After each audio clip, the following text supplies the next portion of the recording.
Hello, everyone, and welcome to MHEDA Talks. I'm your host, Shari Altergott, the Chief Experience Officer at the CX Edge. Well, we're starting this year off with a bang. This is the first time that we have 3 special guests on our podcast at once, so you guys are in for a special treat. Today we have Katie Richards, who a lot of you may know. She's the Member Engagement Specialist at MHEDA. Hi, Katie. Hey. We have John Gelsimino, president of All Lift Service Company. Hey, John. Hello, hello. And we have Tom Albero, chairman and CEO at Alliance Material Handling. Hi, guys. Hello. Happy New Year. Happy New Year to you. Well, thank you so much for kicking our year off right. We're going into our 3rd year of MHEDA Talks podcast, so we're very excited about that, and we're very excited to have you guys with us today, so thank you. To kind of save time, we like to just jump right in. We always like to start our podcast getting to know our speakers a little bit better. I know both John and Tom, you have a long history in the industry, very well known amongst the MHEDA members and within the industry as general. So I was hoping you could give us a little bit of an overview just about your respective companies and how you got started in the industry. John, you're actually closest to me on the screen, so I'm going to throw it over to you to start this one off. No problem. Well, thanks for having me. And so All Lift Service was started by my father in 1972. That makes this year our 50th year anniversary. Very exciting year for All Lift. We represent Clark, Komatsu, BYD, and Noble Lift brands of forklifts. I was born into the business. I've been through all different aspects of it. I was, in all different departments. I was fortunate to enjoy the business and be able to work well with my father. And so we've turned into a very diversified business, and we employ over 60 people. Awesome, thank you. Tom, how about you? Could you give us a little background? Sure, will do, and thanks for having me. So Alliance Material Handling was actually a merger of 3 companies that dated back to 1955. Those 3 companies merged in 2001, and in 2002 is when I came on board on a total random fluke. I was in the IT business and I got a call and I was trying to help someone out, and next thing you know, I became CFO of Alliance Material Handling, which led me a couple of years later to be president, and now my current role is chairman and CEO. So we are a Crown Clark, Doosan and Combi Lift dealer on the forklift side, and then we have a vastly growing systems business, and our major vendors there are Nashville Wire and Space Rack. Awesome, well, thank you. And Katie, I was hoping that maybe you could tell us a little bit more about your role within MHEDA. Yeah, so I meet with a lot of different MHEDA members. So whether you're a new member of MHEDA, or maybe you're new to your company and your company's a member of MHEDA, I could show you really how to maximize the use of your MHEDA membership. We have so many resources for different departments, so I take members on a deep dive of figuring out how to integrate some of those resources in their day-to-day, along with looking at the advocacy side. So working with schools, universities, and trying to get the material handling name and industry out there and making students aware of it. Awesome. Well, kind of staying on topic of the value that MHEDA offers to their members through various services. So let's get to the point of why we're here today, is to talk about the MHEDA DiSC survey. Katie, I was hoping you could kick us off. I'm not sure if everybody's familiar with the DiSC survey and what that is and what that means. And John and Tom have been instrumental in helping to modify the survey so that there's more values to members. But to kind of kick us off, could you just give us a brief overview of what that survey is? Yeah, and great news, the survey is open right now. So the DiSC survey is a financial benchmarking survey that distributor members participate in so that they can compare and contrast how they're doing on a financial statement and compare how they're doing to other members. So it's a great tool that members use so that they could compare their last year's financial records. So every year in 2022 here, you'll compare 2021's financial records. And it's a totally confidential survey to allow you to benchmark yourself to other members in the association. And, you know, not just one segment, there's 3 separate surveys. So we really try to help you capture your business accurately by either participating in one or all 3 of our industrial truck DiSC survey, our storage and handling DiSC survey, or our engineered systems DiSC survey. And with the help of John and Tom, this year's survey is really great, and there's been a lot of changes to it. So Tom, I was wondering if you can help us out. Katie had mentioned that there's some changes to the DiSC survey.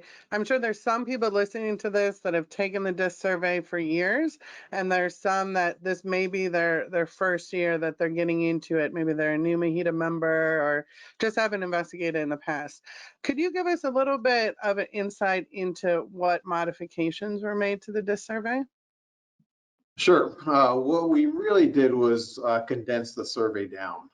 So in past surveys, I think, you know, it could take anywhere from, I don't know, three to 4 hours to pull something together to get the survey submitted.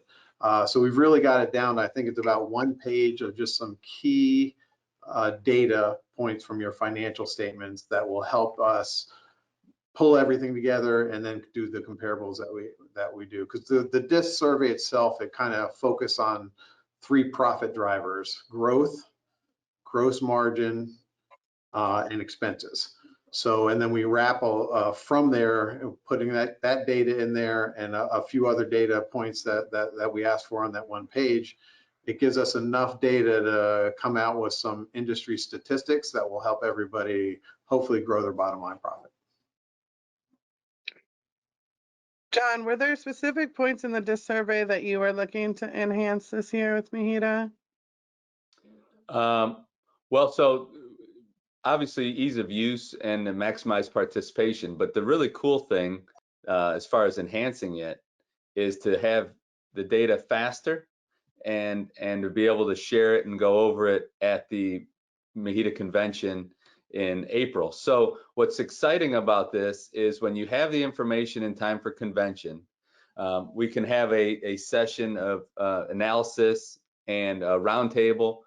And just a quick story, my very first MHEDA convention, I go into this DiSC report and I didn't fill out the DiSC report, and I sat there and I was blown away.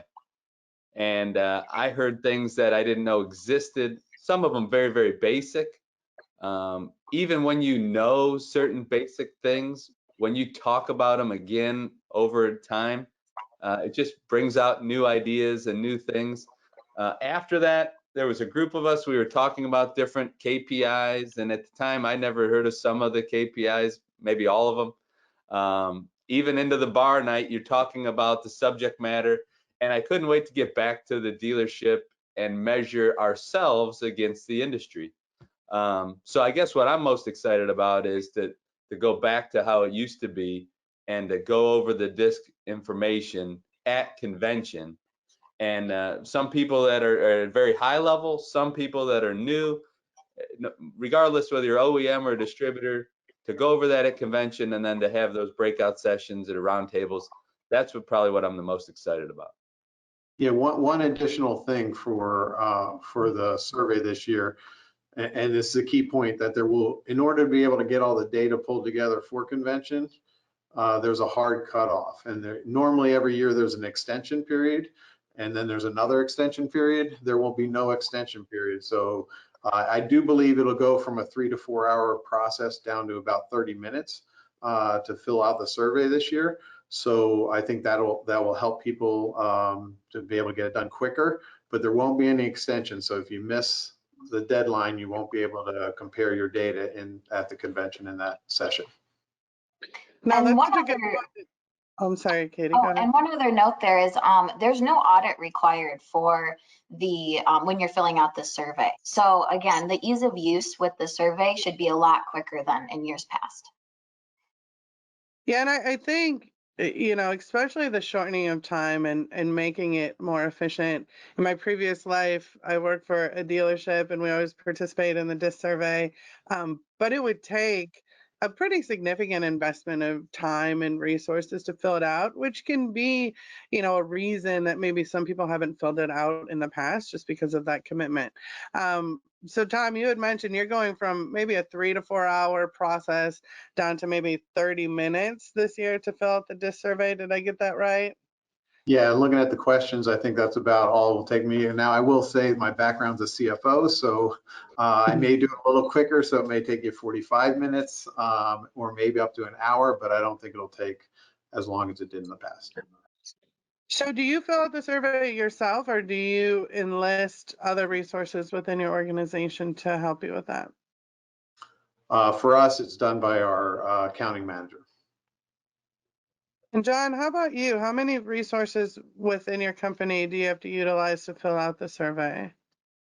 So we have a part-time accountant that prepares a lot of it, but the truth is at a small organization, it's something that I'll do personally. We have this data. I would say to anyone, if you go to look this information up and it is not available, that's a good exercise in itself, because you should have this information readily available, and it's the same stuff that you should be using quarterly, if not monthly. But there's value in what you'll learn just by pulling the information. So typically it's a combination of myself and then our bookkeeper. Okay. So not too many people have to be involved, because I know this time of year people are busy and strapped and stressed, and this could be another thing to pile on. But if it's that easy and we get that much value from it, there's almost no reason not to do it. So as I mentioned before, I'm familiar with the DISC survey. I know when I first started out in the industry and coming up with goals and strategies for our organization, at that time, being unfamiliar with material handling, it was very hard sometimes to come up with goals because I had nothing to really benchmark it to. What is a good goal relatively in the industry? So the DISC survey certainly helped me out a lot in that capacity. But I'm curious to see how you guys have used the DISC survey to make business decisions, or just compared yourself to others to create goals and strategies, and use that information as another tool to do that. Tom, I'll kick it over to you for this one. Okay, so the first, maybe the easiest and best example I can come up with is tech sales per technician. So when I first did my DISC survey, I thought we were a phenomenal company outperforming everybody. And the reality was, I saw that at the time, and this was years ago, it was $12,000 a month per technician. And when I looked at my data, we were somewhere in the 95 to 10,000 number. So I was like, oh my God, here's a basic statistic that I thought we were doing fantastic on, and I'm below the average, or below just the goal. So once we started looking at it, then we started looking at ways of, okay, how do I improve productivity of our technicians, and what are we doing? And you come up with 20 different ideas on how you can increase that performance.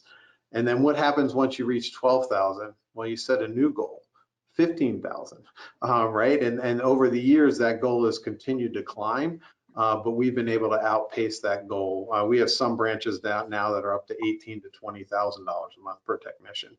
And it's all about, what is a technician doing that doesn't relate to billing a customer, and how can we have somebody else provide that, whatever it is that they're doing, to make sure that their sole focus is trying to take care of our customers and being 100% billable while they're out on the road.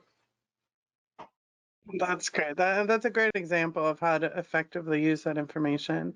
John, you had mentioned in the beginning, in the first convention you went to, not filling out your DISC survey and then going back and realizing the value of doing that. What business decisions have you made or enhanced based on the information you've seen from the DISC survey? Well, we don't have enough time to talk about all of the things that we've done, but where we're at today, our dashboards and the information is available daily, and there's monthly reporting, and it's all just a part of how we measure our performance. And so if you can't measure it, and you can't compare it to what the industry high performing dealer is, you really have no way of knowing if you're going forward or going backward, to Tom's point, whether it's revenue per parts person or revenue per technician. I don't want to give away any secrets, but it all boils down to gross margin. If you have the right gross margin, everything works. That's where the focus should be, and that's where we learn that. But it takes years and years of trying to fight that to acknowledge the fact that that's the answer. And even though we're through it, and there's been years of DiSC survey, I guarantee when we sit at convention and we talk about the same things, there will be new ideas and new takeaways on the same topics that we've talked about for years, because everything changes. Tablet solutions change, business system changes. And so it's stuff that we'll probably for the rest of my career be talking about in some way, shape, or form, but it's built into everything we do in the organization every day, basically. Right, and one of the other great benefits of it, once you start going down this path, you find a lot of other people that are doing the same thing. So then you create groups, and so John and I have been in a group for, I don't know, 10 years at least, and every meeting that we go to, some idea pops out that somebody had just thought about it, and next thing you know, the entire group is doing it, and it helped increase our profits.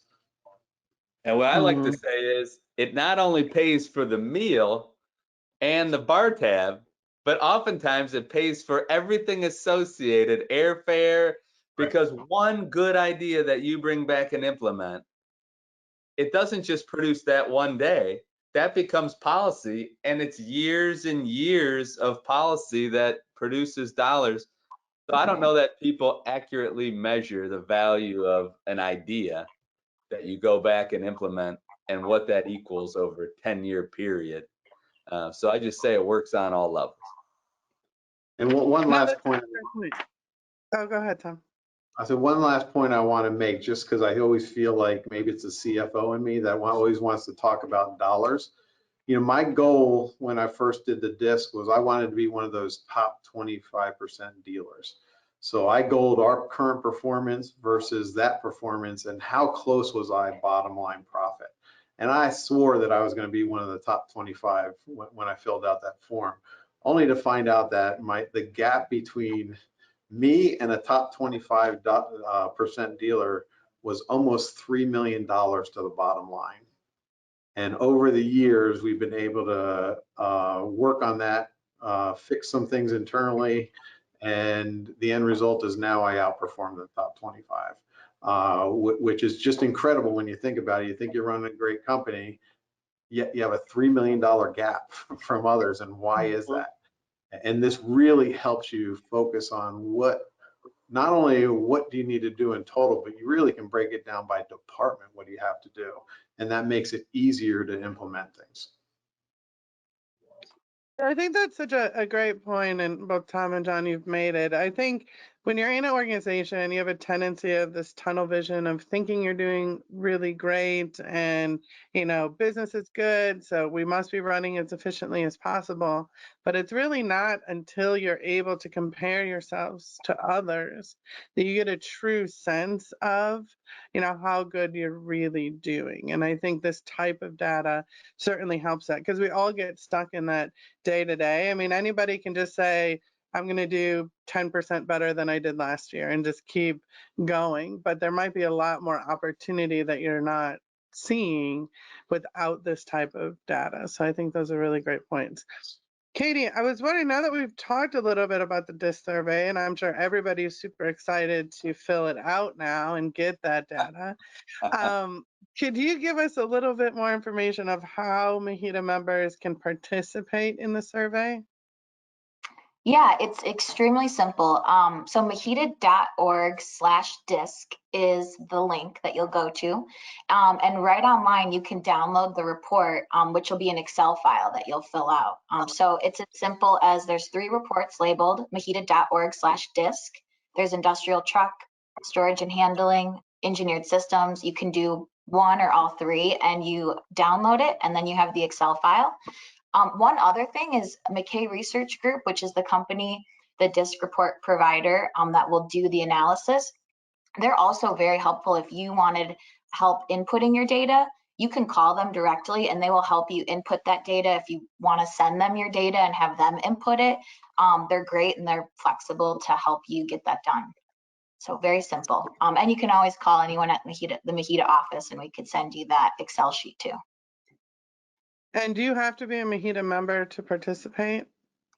Yes, it's a MHEDA member benefit, and then by participating, you'll get a custom complimentary dashboard that, like Tom and John have said, you can use all year round to slice and dice your data. So you'll receive a report, a dashboard, and again, only MHEDA members can participate, but by participating, you receive all of that. And then is there a cost to MHEDA members to participate and to get that data? No, so it's free to participate, free to get the data once you participate. Awesome, thank you. So to kind of round out the conversation, and I appreciate all the information on the DiSC survey and the amount of value it can provide. I'm curious just to go more broad-based and get a little bit of an understanding of how you're using data in general to make business decisions. Obviously inclusive of the DiSC survey, but I'm sure that's not your one and done, and there are some other resources that you look to. John, can I throw that one over to you first? Sure. Well, data collection and integration of data is one of the 2022 MHEDA business trends. So data is in all of our lives. And but data-driven decision making is what we all would talk about. But you have to have your gut instinct and a little common sense in conjunction with that, because the combination of the three is really where you get to have the good decision. Whether it's ERP or CRM or marketing cloud or all of the things that we have and all of the data that we have. The challenge is sorting it and understanding it and using it to help us sell more stuff, to ultimately achieve more gross margin, to tie it back to the DiSC report. And so you could have all this data that you ever wanted, and you can make decisions on it. But what we focus on is what information do we need to help us sell more products, increase our margin, and provide solutions to the customers. We have data everywhere, but that's why the business trend is the integration of all this data so that it's in one central area where you can understand it. And that could be an entire another podcast, because that's a lot to swallow, and no one really has it quite figured out. But it's very important every single day. All right, Katie, I think we have a volunteer for the next MHEDA Talks podcast. No, I didn't say that. Tom, how about you? How do you guys use data in other ways to make business decisions? So I always say data is critical but dangerous. And what you have to do is really simplify the data as best as you can so that you don't have analysis by paralysis. So and that's hard sometimes. And so what we've done is we've come up with probably about 15 key performance indicators that we know we need to track that will help us better our business. So we focus on those, and upgrading to a new computer system is probably one of the toughest challenges everybody has. But for sure, to get the right data, you got to have the right computer systems put in place. So for us, we just recently did that about 2 years ago, and it brought us to our knees at some point in time going through that conversion. But the end result of it, now we can produce these Power BI reports that gives us so much data on customer profitability, revenue and profitability by technicians. So if a technician wants a raise and they come in and say, hey, I deserve a raise, we can show them this data. Here's what the goals are for the company. Here's what you're producing. Yeah, you're darn right, you deserve a raise, right? Or hey, okay, we want to get you a raise and we're going to give you a raise, but we need you to get to these numbers in order to do that. So those are the kind of things that are very, very helpful, and you just have to have that kind of data at hand. And what you really want is you want enough data so that you can answer these questions, because a lot of times when we look at something like, let's say, how do you get your your margin up to whatever the goal is. And you have 5 reasons why you can't get to that goal, because you have too many national accounts or something like that, and I just can't get to that margin. That you got to be able to say, okay, well, that's fine. That margin's here. Now let's go over and look at your expenses, and what can we do to reduce expenses so that your bottom line hits the goal for whatever department you're at. So those are, and that data is critical. If you have all that data, you can have a good reason why you can't get to one critical point, but there's 5 other ways to get there. And now you have the data and information to know how to go and attack the problem and get to the final result. Yeah, I totally agree. And I think you both kind of touched on it, that all the data you want is available, but it's coming up with a mechanism to really harness it and effectively analyze it, because you can get data to tell you any story that you want it to tell you. But you have to be honest in kind of how you're looking at it. So I think that's great. Thank you for sharing that with us. Well, you guys have made it to our lightning round of MHEDA Talks. So this is the most exciting part. Not that the rest wasn't exciting, but this is also a very exciting part of our podcast. So we've never done it with 3 people before. This is how we're going to go. I have 10 questions. It's kind of quick answer questions, hence the name lightning round. So it's going to go in the order of Tom, Katie, John. So Tom, I'm going to start the first one with you. Katie, then you'll answer it, then John, you'll answer it. The next one will go to Katie, then John, then Tom. Get the circle order, okay? All right. So Tom, this is for you, and then Katie, and then John. If you had the power of teleportation, where would you go right now? I would go to some island in the Caribbean and make sure I stayed there for about a year straight with lots of booze. Amen.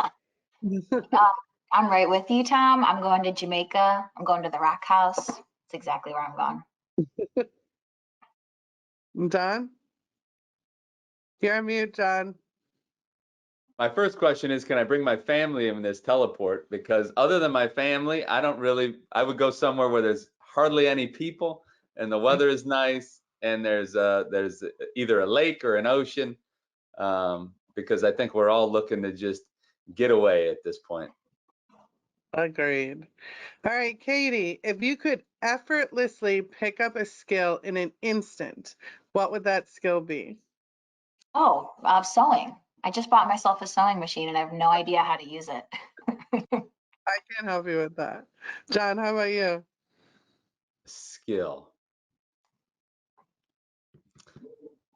Lightning round. It's got to be fast. You allowed to pass and then go to Tom and come back? Like, jump to Tom and then come back. Let me think of a skill that I'd like to. So I am a late adult hockey player, so I would wish I had the stick handling and shooting skills that are needed to get more goals than I currently produce. I like it. All right, John, you got an answer for us? All right, I would like to be a good dancer because the MHEDA staff wants Tom and I to dance at the 2022 convention, and we're arguing against that. So I guess currently in the theme of MHEDA, I wish I had a little better rhythm and I could dance, and then this way I could make everyone happy and do what we're looking to do. But we're negotiating very hard to avoid the dancing on stage as far as Tom and I are concerned. You guys always make us happy. I know I don't have an official MHEDA vote, but if I could be a tiebreaker, I would say that yes, they must dance at the convention. Yeah, it's one You're of my always heavy, Sherry. I think that no dance. No dance. All right, John, this goes to you first. What is one thing you would like to do this year that you've never done before? Dance at the convention. No. That's not what I'm looking to do. I'm not very good at this lightning round, Sherry. You'd like to be too mind. I'm gonna pass again. All right, Tom, how about you? I would like to learn how to drive one of our big rigs and deliver a forklift to one of our customers personally.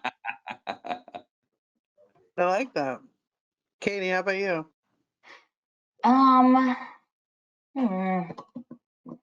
That is a good question. I feel like I got to keep on the sewing front because I'm feeling like I need a creative outlet. So what was the question again? What do I want to do? I'm going to make a garment. I'm going to make a So dress. Tom, are you going to drive the big rig this year? That's what I'd like to do, sure. That's impressive. That's impressive.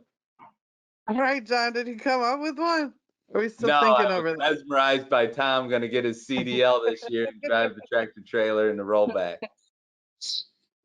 All right, Tom, this one's to you. What was your least favorite food as a kid, and do you still dislike it today?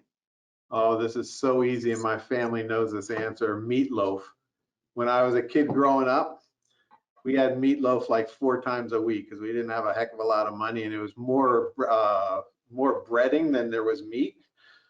So to this day, if I see that on a restaurant menu, I just have to flip the menu to the other page because I can't even think about it. All right, next time you come to Chicago, we'll go to Dicka's, though. They have the best meatloaf that money can buy you. Katie, how about you? What's your least favorite food as a kid, and do you still dislike it? Yes, like a ham, just at Thanksgiving, whatever. I don't like it. I don't want it. I never will. John, how about you?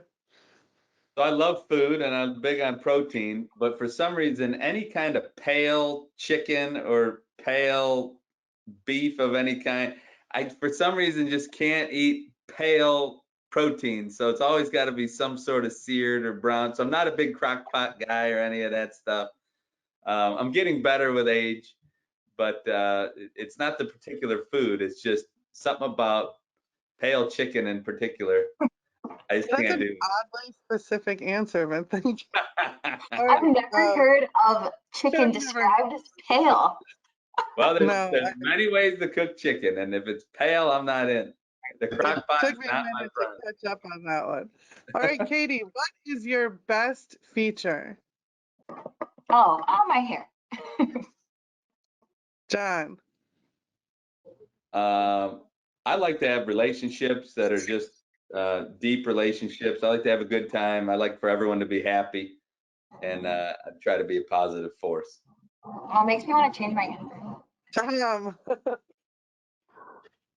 So I would say I have this true belief in paying it forward. So everything I do, every interaction I have, I try to find a way that I can pay it forward for somebody else. All right, John, this is for you. This is an easy one.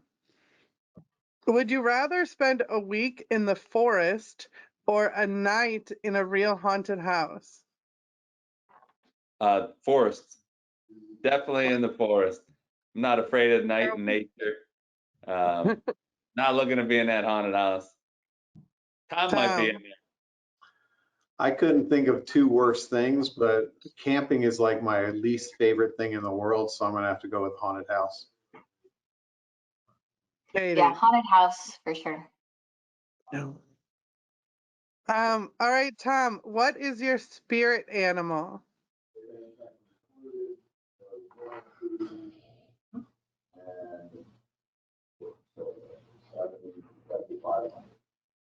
Eagle. Katie. Fish. John. I'm trying to look up what is a spirit animal. What animal? Is it What bad that I don't animal, even know what that means? Yeah. What animal like embodies your personality, your spirit? No idea what animal. Or just a good animal. I just like to Okay. swim. Fish. Dog. Yeah, Cat. we can go with dog. Yeah, Right, I'm going to Tom. pass on the spirit animal. Yeah, I went with fly like an eagle. Let the spirit fly. All right, Katie, what's the worst thing you've ever eaten? Well, it wasn't bad, but I had kangaroo. Makes me feel kind of sad that I had that, but it's pretty good. John, how about you? Worst thing. It can't be pale chicken. No. Probably some rabbit or some animal that I shouldn't have eaten that was pretty nasty. I would say rabbit. Tom? So mine is easy. I was in Korea. I was going to call up the picture and show it to you, but I decided it'd take too long to find it. So it was a dish in Korea, and it was sea slugs with shark fin. Yeah, that You win. sounds worse. Top winner. He Yeah, won. that's when. I would say So I it was must have better than been, meatloaf. I must have been hungry when I was putting these together because there seems to be a lot of food questions. But Katie, oh wait, no, John, is there a dessert you don't like? Nope. Tom, Tiramisu. oh, it's so good. Katie, Yeah, I don't think there's anything I don't like on the dessert front. No. all right, final question, Tom. Would you rather run at 100 miles per hour or fly at 20 miles per hour? I would rather fly at 20 miles an hour. You mean fly Katie. by myself with my arms? Like, Yeah, with your own arms. fly. Katie. Fly all day. Fly. John? All Fly. right. Well, thank you guys for participating in that lightning round and this podcast today. Does anybody have any closing thoughts you would like to leave our listeners with? John, I'll start with you. So I know it's a podcast on the DiSC report, but I'm so excited, however geeked out that sounds, to have the DiSC report information, to be at convention and to get everyone in the room talking about what was the best year ever in the material handling industry. I just can't imagine how someone wouldn't want to participate in that. And it's exciting. I'm excited to be the 2022 convention chair. And this is going to be a great convention. I wish it was sooner. I'm very excited about it. Tom?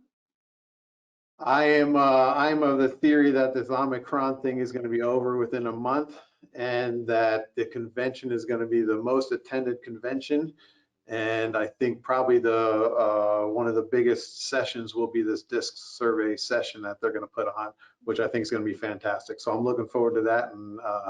And John's a chairman of the convention, so I'm sure it's going to be the best convention ever. I'm excited. Katie, can you give us one more reminder of how to fill out the survey? Where do we Yes. go? Visit MHEDA.org/DiSC, and there is 3 buttons to download either report. You can also call or email anyone at the MHEDA office, and we will get that report to you. And it's on the MHEDA website live right now. Well, thank you guys for making us all smarter today. I'm your host, Shari Altergott from MHEDA Talks, and we'll see you next time. Thanks for Take having care. me. Bye. See you soon.